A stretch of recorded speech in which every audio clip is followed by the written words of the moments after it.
O Bolsonaro tem a personalidade dos covardes. Se ele sentir que o antagonismo a ele é frouxo, ele avança. Se ele sentir que o antagonismo a ele é forte, ele recua e recua de forma vergonhosa e covarde, como ele está fazendo agora.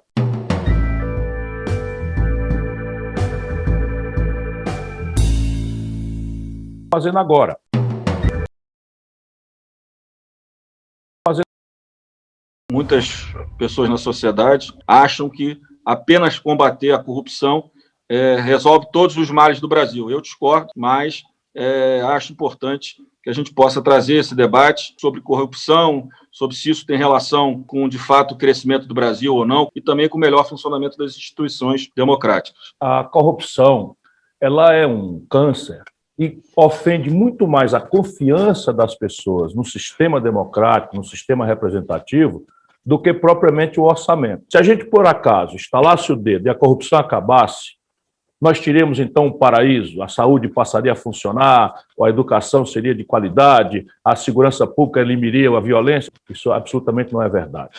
Ou seja, nós precisamos entender que a incompetência, a falta de imaginação institucional fazem muito mais mal ao povo brasileiro do que a corrupção. Só que o desenho institucional e a incompetência são praticados pelas forças que dominam a política. Portanto, elas não vão propor uma autocrítica generosa. E aí se deriva para saciar uma opinião negativa, justa que o povo tem com relação à ineficiência do Estado. Sabe, as pessoas são muito maltratadas na porta do posto de saúde, são maltratadas no guichê, não é? Maus policiais cobram propina. Então, a corrupção é um problema gravíssimo, porque ela acaba com a confiança do povo no sistema democrático. Se um povo imagina que toda a sua representação política é corrupta, e se é esse mesmo povo que elege essa representação política, olha o tamanho do curto-circuito institucional que nós estamos falando. Se o Ibope fizer uma pergunta, que não existe mais, né? Você acha que os políticos são corruptos? Vai dar 90% sim, todos são corruptos. Ora, mas se todos são eleitos por nós, desce para cima do povo, a ideia é que o povo não sabe votar. Ora, que grande bobagem é essa? Portanto, localizar a corrupção no seu devido lugar é o caminho real de resolvê-la. E em nenhuma hipótese se resolve corrupção com espetáculos individuais exibicionistas da turminha lá do Moro e sua banda de procuradores fanáticos lá de Curitiba. Quem tem que resolver isso é a atitude das instituições, a prevenção e o sistema como um todo é que tem que agir em relação a isso. O combate à corrupção, o aprimoramento das instituições é fundamental. A gente sabe que tem muitos desvios, né, em todos os poderes e que precisam ser enfrentados, ninguém tem dúvida disso, né, mas isso não vai resolver todos os problemas do Brasil. A Lava Jato é um exemplo, né? Na verdade, a Lava Jato, depois a gente viu, na verdade, era a formação de um partido político vinculado a esse movimento populista nacionalista que gerou o Brexit, gerou o Trump, gerou a Hungria, gerou na Itália, na Polônia e que gerou no Brasil também, a Lava Jato. O Bolsonaro, na verdade, se beneficiou dela. Ele não era o ator desse movimento político contra as instituições, porque nitidamente não era um movimento para modernizar a legislação, para aprimorar o combate à corrupção. Era um movimento para acabar com as instituições democráticas e, para isso, com todo o apoio que tiveram da sociedade, principalmente dos meios de comunicação, criaram uma ficção de que, né, eram os bons contra os maus, cometeram diversos crimes. Né, se tivesse feito tudo com cuidado, dentro da lei, não tivesse tido um caminho, vamos destruir o Congresso Nacional, né, vamos eleger os nossos parlamentares, vamos destruir o Supremo, porque esse poder, na verdade, é nosso.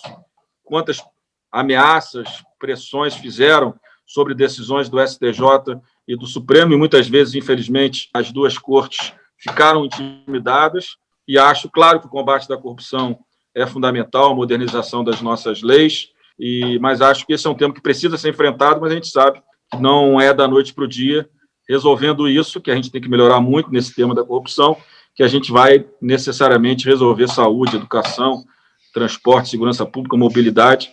Eu acho que esses temas eles não estão diretamente vinculados a uma solução efetiva no tema da corrupção. Ciro, a sua trajetória política é marcada pela atuação no Executivo. Rodrigo, a sua pela atuação no Legislativo. Com base nessa experiência, como avalia as relações entre o Congresso e o Executivo no presidencialismo brasileiro? Olha, eu tenho uma experiência muito interessante em casa, né? Eu sempre fui um político do parlamento e o meu pai sempre foi um político do executivo. E acho que num sistema presidencialista tão multipartidário, tão complexo como o brasileiro, eu acho que a experiência do executivo, ela não exclui a necessidade de um bom diálogo e de uma boa construção legislativa para a formação de projetos, para a aprovação de orçamento. Então, eu acredito que essas duas experiências, elas são fundamentais. Um bom governo existe quando consegue ter um presidente, um governador e um prefeito que consiga comandar a execução de programas e que tenha no parlamento um diálogo para aprovação desses programas, desses projetos. Essas experiências, elas são complementares no sistema presidencialista. É fundamental que se consiga trabalhar de forma complementar, conjunta, mesmo com a necessária independência entre os poderes. A experiência do Rodrigo revela com muita clareza do que se trata. Eu não me assusto com essa multidivisão partidária. Acho que é um tempo que nós temos que maturar, maturidade democrática que não temos ainda, e a partir daí entender algumas coisas. Primeiro, há uma agenda do governo versus oposição que exige que o governo tenha clareza na sua promessa, no seu compromisso, e se articule para formar uma maioria simples. E aí você tem vários mecanismos que são absolutamente legítimos. É mentira que uma certa elite brasileira acha torce o nariz, que deputado participar de governo, que negociar com deputado, né, levar recursos para suas bases, isso seja uma coisa podre. Não é, não. É só a gente imaginar como povo, como é que se julga um bom deputado. Infelizmente, o nosso povo julga um bom deputado não é pela excelência das suas posições e falas no parlamento. Um bom deputado é julgado, especialmente em ambientes menos politizados, por quanto de recursos ele consegue levar para a sua comunidade ver seu hiato de infraestrutura resolvido. Isso tudo é legítimo, desde que seja feito com transparência, com clareza. O grande problema brasileiro que dá essa confusão é que nós temos uma institucionalidade central, toda ela recente, toda ela posta em negação. Então, você não conhece um brasileiro que diga que o sistema tributário do país é bom, que tem que ser conservado. E aí começa a Babel. Todo mundo é a favor de uma reforma tributária. Qual? Ninguém sabe qual é, porque a confusão se generaliza. Isso exige aquilo que no parlamentarismo é simples de ser entendido, uma mediação de um chefe de Estado que se demita das suas funções de governo e passe a ser o grande mediador, informador do debate, trazer as contradições todas, marcar a data, mediar os conflitos, etc., para que a reforma aconteça. Então, eu acho que o Brasil precisa aclarar isso. Isso é o que eu imagino, para começar a nossa conversa, nós poderíamos traduzir, de superar esse conflito. Eu acho que ao longo dos anos, tanto as elites como a imprensa olharam essa relação entre o legislativo e o executivo de uma forma negativa, né? Criando sempre um ambiente de desgaste, né, entre aquilo que demandam os parlamentares que foram eleitos, que têm as suas demandas, né, que vêm das suas bases eleitorais.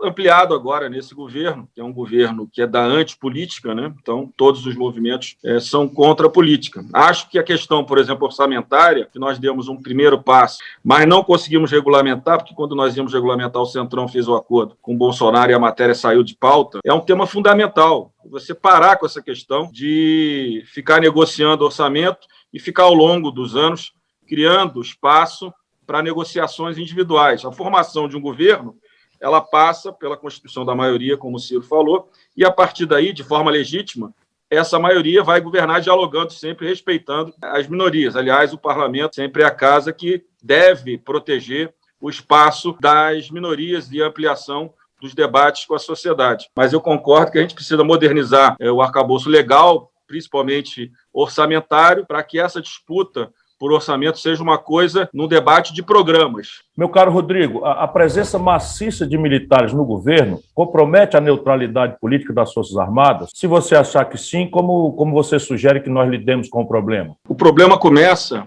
infelizmente, no governo do presidente Michel Temer, quando nomeia um militar para ministro da Defesa, e para o governo Michel já muito enfraquecido, foi ali tentando respaldo com as Forças Armadas. O que a gente está vendo é que as Forças Armadas não são diferentes. Quando tem espaço, ocupam o poder, como qualquer outro segmento da sociedade. Agora, o mais importante, as Forças Armadas são uma política de Estado, não de governo. A minha impressão, Ciro, é que, por maior pressão que o presidente da República tenha feito, os comandantes militares têm se portado de forma correta, têm colocado limites ao presidente Bolsonaro nos momentos onde ele quis usar os próprios comandantes e reuniões na véspera de eventos de rua, no domingo, reuniões na sábado à noite, tentando criar uma sinalização, mas a nomeação de militares para cargos no lado civil gera distorções. E eu acho que o mais grave, na minha opinião, são menos preparados do que eu imaginava.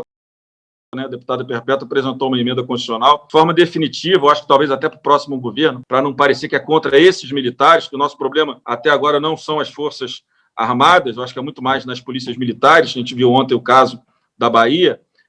A gente deveria proibir qualquer militar na ativa de exercer cargo no Poder Executivo. Eu acho que essa PEC precisa ser aprovada, sem parecer que é contra a equipe do comandante Pujol, do Ilques e do Bermudes, porque eu acho que são comandantes que estão cumprindo uma missão difícil num governo que não é democrático, que tenta não ser democrático. Essa é uma questão que precisa ser resolvida. Já provou que a confusão está sendo grande e acho que o preço que as Forças Armadas estão pagando na sua imagem é muito grande também pelos absurdos que o presidente vem fazendo. Eu acho que agora nós temos uma questão militar, além de tudo mais que não falta ter de problema no Brasil. E basicamente é isso. Mas hoje temos 6.700, segundo o último levantamento que a minha assessoria fez, militares em posições de governo, no Executivo Federal. 6.700. Mais da metade militares da ativa. E isso é um problema sério, porque, queiramos ou não, do ponto de vista do Bolsonaro, ele transformou a cúpula das Forças Armadas num partido político. O povo brasileiro precisa saber que nenhuma nação que queira sustentar um projeto seu, de nação, pode fazê-lo sem forças de defesa extremamente profissionais, altamente modernas, sob o ponto de vista tecnológico, e vinculadas aos objetivos nacionais permanentes, que é o jargão da Escola Superior de Guerra, que está na formação deles. Ou seja, tarefa de militar não é entrar no mundanismo do dia a dia da política, tomar conta de vacina, mandar comprar cloroquina, porque isso desmoraliza as Forças Armadas. E isso está acontecendo. Ainda é generosa a aprovação do nosso povo, mas está caindo assim 1/3 daquilo que era o bom nome das Forças Armadas na opinião pública brasileira. Isso é muito ruim, mas isso não está sendo alcançado por acaso. É preciso que os comandantes militares se advirtam, não é? E eu tenho procurado fazer respeitosamente essa ponderação, de que esse tal papel de tutela da República não lhes pertence. Isso não existe, isso é uma formação antiga, o que nos remete, para além de uma legislação nova, como essa que a Perpétua está falando, e eu absorvo imediatamente esse compromisso. Eu não sou um neutro observador da cena brasileira, tenho um programa, estou tentando negociar uma candidatura à presidência da República, ficará proibido que militar da ativa, inclusive das polícias, participem do processo da política. Quer entrar para a política? Larga a farda e vem disputar a preferência eleitoral. Isso daí vai ter que ser revisto também, naturalmente, em diálogo respeitoso com os profissionais, que são a maioria das Forças Armadas brasileiras. Ciro, esse para mim talvez seja o tema mais preocupante. Eu acho que o episódio da Bahia agora aflorou isso com mais nitidez. É a relação do presidente Bolsonaro com as polícias militares, como no Chile. Os carabineiros acabaram virando uma das Forças Armadas, a quarta, para que o Pinochet conseguisse estabilizar o golpe militar. Qual a sua opinião sobre o papel das polícias militares em relação ao governo Bolsonaro? Vejo com crescente preocupação. Esse episódio de Salvador é um episódio que nós, todos os brasileiros, temos que olhar isso com muita atenção. Esse é um episódio prático, mas, na verdade, isso vai aflorar no Brasil em muitas ocasiões, porque o Bolsonaro, irresponsável como tem procurado potencializar isso que eu chamei de partido político, que é um partido político clandestino.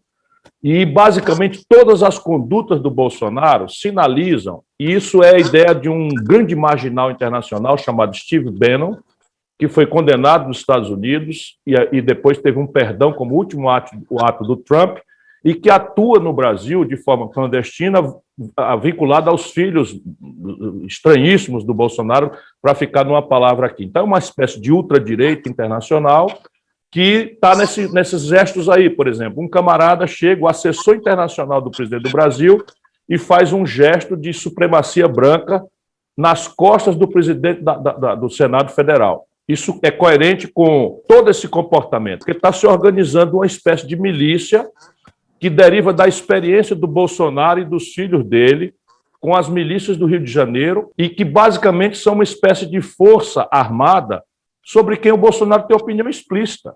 Bolsonaro já disse que deveriam ser legalizadas as milícias. O Bolsonaro está instrumentalizando e hoje ele tem um pedacinho das polícias militares do Brasil inteiro, numa ilusão, não é, delirante, de que está armando aí um exército e aí guarda a coerência, facilita a compra de arma, diz que o que aconteceu com o Trump, invasão do Congresso, não sei o que, nos Estados Unidos, vai ser fichinha na frente daquilo que vai acontecer no Brasil. Se anuncia que as urnas eletrônicas não são honestas, etc, etc. É um delírio. Eu sou dos tais que acho que nem sei se ele participará do segundo turno das eleições, via força do povo democrático, do voto democrático, da força do popular. Eu acho que nós vamos bani-lo do processo democrático pela mão do voto do povo brasileiro, sem necessidade de maiores traumas. Tenho as mesmas preocupações, coloquei um pouco na pergunta e concordo 100% que o Bolsonaro tem na imaginação dele uma estruturação com as polícias militares, eu acho que hoje mais até do que com as Forças Armadas, e estimula isso, né, e apoia isso. A gente vê nas redes sociais hoje quem apoiou o que aconteceu na Bahia ontem, transformando o policial, em tese, num herói, a presidente da Comissão de Constituição e Justiça. Quer dizer, chegamos ao ponto de ter na presidência da Câmara de Deputados uma deputada que apoia, né, essa agenda miliciana, essa agenda negacionista, essa agenda antidemocrática, na verdade, né? E ficar alerta em relação à atuação dele, em relação à parte miliciana das polícias militares, que deve existir não apenas no Rio, mas em muitos outros estados. Rodrigo, tem muita gente no Brasil angustiada com esses sinais todos. Na sua opinião, a democracia está em risco no nosso país? Eu acho que a reação tanto do Congresso quanto do Supremo, das instituições democráticas, da própria sociedade nos últimos 2 anos, acho que foi muito firme. O que aconteceu, acredito, acho que desde o Lava Jato, foi que o movimento começa ali, não começa agora, no meu ponto de vista, foi que todo mundo sempre achava que nunca ia acontecer com você, né? Quer dizer, estão atacando os deputados, mas eu estou aqui no Supremo, não vou ser alvo nunca. O cara do STJ, o ministro do STJ também, o senador também. Quando veio a público, o movimento, na verdade, era contra as instituições democráticas. Nesse momento, eu acho que todas as instituições, tanto a Câmara como o Senado e o Supremo Tribunal, o STJ, todo mundo tem limitado, né, e dado demonstrações que nenhum desses poderes vai aceitar um encaminhamento contra a nossa democracia. Eu acho que isso ficou muito claro. Eu acho que as pesquisas vêm mostrando também um apoio maior da sociedade à democracia, com medo desses ataques. Eu acho que o Bolsonaro só recua quando está com medo. O Bolsonaro não é tão corajoso assim. Ele é corajoso quando ele está naquele cercadinho lá no chiqueirinho dele, falando para o povo dele. Quando o assunto vem com força, ele recua, como recuou na questão da vacina chinesa. Atrasou a compra e estamos perdendo mais vidas, muito mais vidas do que precisaríamos se ele não tivesse sido tão irresponsável e negacionista. Mas ele não é tão corajoso assim. Então, eu acho que a questão democrática tem sido bem defendida. Eu acho que as Forças Armadas não entraram no jogo do presidente Bolsonaro. Eu acho que ali há uma franja nas polícias militares que nós temos que acompanhar com cuidado, mas não acho que elas sejam majoritárias e tenham força para fazer um apoio ao presidente para um movimento mais bruto contra a democracia. A democracia é um regime de conquista diária, permanente, e supõe um cidadão informado e disposto a lutar pela prevalência das regras da democracia, dos seus direitos, das suas franquias, das suas liberdades, enfim. E há uma fração da sociedade brasileira que frequenta esse ideário, não é, que o Bolsonaro interpreta com tosca fidelidade. Mas eu também penso, não é, que na medida em que as instituições reagiram àquela hora crítica, não é, na hora que o Bolsonaro estava indo para a porta do quartel-general do Exército, que na data não disse nada, não fez nada, e confraternizou com faixas que mandavam fechar o parlamento, fechar o Supremo, voltar ao AI-5, que significa censura, tortura, enfim, fim das liberdades e da democracia. Ali a reação foi muito grande. E nós conseguimos uma grande convergência, né? A internet nos permitiu, já estávamos em pandemia, a internet nos permitiu uma recelebração de um diálogo. Fernando Henrique Cardoso imediatamente veio a público, assinou manifesto junto com o PSOL, enfim, porque todos entendemos que ali havia um risco real. Eu acho que nós vencemos essa batalha E não quer dizer que nós não tenhamos outras batalhas da mesma natureza, porque assim como o Rodrigo falou, quero repetir, o Bolsonaro tem a personalidade dos covardes. Se ele sentir que o antagonismo a ele é frouxo, ele avança. Se ele sentir que o antagonismo a ele é forte, ele recua e recua de forma vergonhosa e covarde, como ele está fazendo agora. Próximo ano temos eleições, vamos trabalhar para construir um projeto de Brasil. Nós não queremos apenas derrotar o Bolsonaro, né? Nós queremos derrotar o Bolsonaro porque ele não representa um projeto de futuro para o Brasil, um futuro democrático, um futuro de desenvolvimento. Eu queria a sua opinião sobre como é que nós conseguiríamos construir um caminho onde os partidos, né, que representam a democracia poderiam construir juntos um projeto de Brasil olhando 10, 20 anos para frente. Eu acho que essa questão é aquela que se imporá para quem quiser proteger o Brasil de uma disputa irracional de ódios e afetos. Quando o ódio e o afeto, especialmente o afeto pouco crítico, dominam, é a inteligência que não prevalece. E o problema do Brasil, seja do ponto de vista sanitário, o problema econômico, o problema social, o problema de inserção internacional, é o mais grave da história do Brasil. Isso, então, recomenda, primeiro, trocar paixões e ódios por um debate reflexivo, um debate frio. Eu sou apaixonado pelo Brasil, sou indignado com as coisas, mas a prevalência há de ser o método. E aí eu advogo que nós precisamos celebrar um projeto nacional de desenvolvimento. O projeto supõe descrer da ilusão bem intencionada para alguns e equivocada para outros, de que o espontaneísmo individualista do mercado tem capacidade de promover desenvolvimento. Não é preciso que haja um plano, metas, objetivos, orçamentação, quem faz o quê, divisão de tarefas, que defina com inteligência o papel do Estado, o papel do capital privado nacional, o papel do capital estrangeiro, né, o papel do financiamento multilateral, para estabelecermos metas, prazos, objetivos, orçamentação, supervisão, avaliação, controle, tudo que nós não temos hoje. Nenhum brasileiro hoje é capaz de dizer para onde nós estamos indo em nenhum setor. Em alguns deles ou tem planejamento ou não acontece nada. Por exemplo, educação pública, por exemplo, ciência, tecnologia e inovação, por exemplo, política industrial e de comércio exterior, porque o ambiente internacional é muito hostil para quem perdeu o passo na corrida. Nacional por quê? Porque a única coisa que de fato está globalizada mesmo é a informação de um padrão de consumo. E esse padrão de consumo é desejado pelo menino da favela do Rio com a mesma fervor do menino da favela de Joanesburgo, na África do Sul, ou de uma favela de Bangkok. Só que a condição de produzir este bem ou serviços maravilhosos oferecidos pela internet, pela televisão, pelo rádio, pelo cinema, não é global. A sofisticação tecnológica, os ganhos de escala, os mecanismos sofisticados de financiamento fazem com que o Brasil hoje seja um país completamente proscrito desse circuito de vanguardas produtivas. Nós não sabemos produzir eletroeletrônico, não sabemos produzir química fina, não sabemos produzir bem de capital, não sabemos produzir, nada do que é agregação de valor, e o nosso povo tem direito de aspirar por isso. Mas veja, chega uma pandemia, o Brasil está aí vulnerável, dependendo de coisas básicas, de importação de respirador, de monitor de UTI, de equipamento de proteção individual, agora da vacina. Então, veja, o Brasil não cresce mais, está proibido de crescer. E crescimento é um imperativo da nossa necessidade e hoje tem travas graves. Não podemos mais crescer sem sustentabilidade, não podemos mais crescer concentrando renda, não podemos mais crescer sem acesso a tecnologias que não conseguimos desenvolver. Ou a gente trata esses assuntos sem preconceito, sem interdição, com uma grande vocação para o diálogo, por respeito à opinião do outro, mas com um profundo e superior sentido de reconciliação da nação brasileira. Ou, simplesmente, nosso país vai virar uma ex-nação, como, na minha opinião, já está virando. Eu concordo muito com o que ele falou. Eu acho que nós não estamos trabalhando para que grandes empresas fiquem no Brasil, porque o ambiente de negócio é muito negativo. No início de 2020, antes da pandemia, quando saiu o PIB, eu dei uma entrevista, Ciro, que eu disse que estava na cara que o investimento público era uma necessidade. E aí fui cobrado pelos meus amigos do mercado, né? Por que você está dizendo? Você quer ampliar a despesa? Não, eu quero gastar dentro da despesa atual, do tamanho do orçamento. Agora, tem que ter espaço para investimento público. Está mais do que provado, e já estou vendo economistas liberais falando isso, que o investimento público é fundamental. Então, essa tese que os mercados resolvem tudo, os mercados só resolvem o interesse deles. Então, acho que o Brasil precisa, sim, pensar uma política de desenvolvimento com recurso público, com investimento em inovação, tecnologia. Não tem como esse país voltar a crescer que não seja com uma política nacional, com uma economia aberta, mas onde o Estado cumpra um papel.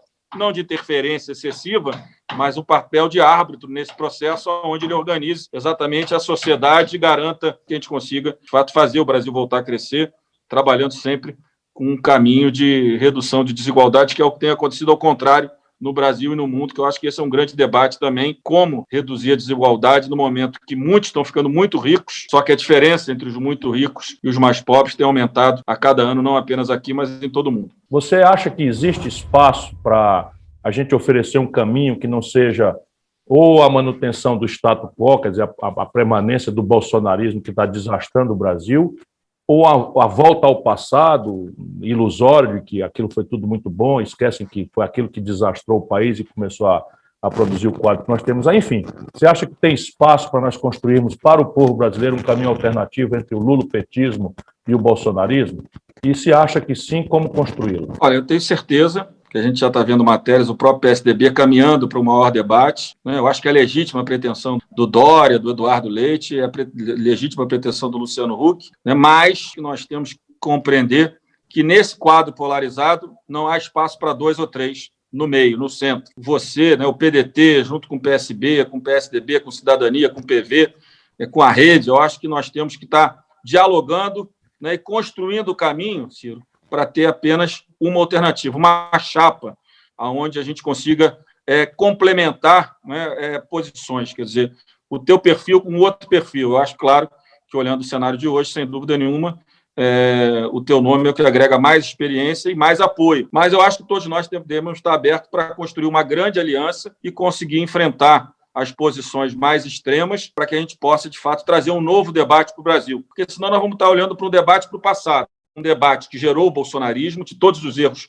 que a política cometeu, não apenas o PT, mas acho que a política cometeu, que gerou o bolsonarismo. Acho que nós somos culpados do espaço aberto para um político sem nenhum espaço na política, né? Ao mesmo tempo, a volta do presidente Lula, que eu tenho admiração, também é uma volta ao passado, por tudo que ele passou, né? Sem nenhuma discussão sobre mérito. Então, eu acho que a construção de uma alternativa é uma construção de uma alternativa que gere um Brasil diferente do que a gente viu nos últimos anos, onde, em vez de andar para frente, o Brasil vem andando para trás, a fome voltou, a pobreza voltou, a desigualdade aumentou e as condições de qualidade de ensino, saúde, não melhoraram. Então, acho que a construção de um espaço aqui onde a gente possa unir pensamentos que têm divergência, mas que constrói a partir da democracia, né, uma convergência maior, e depois vamos dialogando e construindo embaixo disso, né, as convergências que nós temos nos outros temas, que a princípio podem nos dividir, mas eu acho que o debate hoje mostrou que as convergências são muito maiores de qualquer tipo